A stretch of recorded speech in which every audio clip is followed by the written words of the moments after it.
దేశంలో మెజారిటీ ప్రజలు హిందువులు. ఏ పార్టీలు గెలవాలన్నా డిసైడ్ చేసేది వీరే.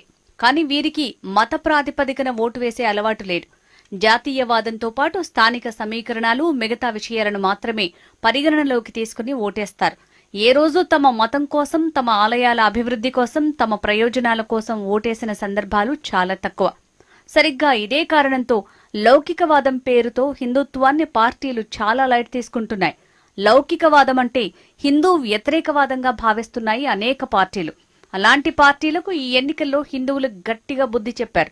అలాంటి వారికి ఓటుతో ప్రభుత్వంలో చోటు లేకుండా చేశారు. హిందూ ధర్మంపై కత్తిగట్టిన ప్రభుత్వాలను, లౌకికవాదం పేరుతో హిందువుల్ని మోసగించే ప్రభుత్వాలను హిందువులు క్షమించటం లేదు. ఉద్యమాలు, రాస్తారోకోలు చేయటం లేదు. మౌనంగా ఓటుతోనే సర్కారుకు బుద్ధి చెప్తున్నారు. హిందువులు స్మార్ట్ గా వ్యవహరిస్తూ దేశంలోని మిగతా రాష్ట్రాలకు హెచ్చరికలు పంపుతున్నారు. గతంలో ఉత్తరప్రదేశ్, బీహార్ రాష్ట్రాల్లోనూ ఇలాంటి మార్పే జరిగింది.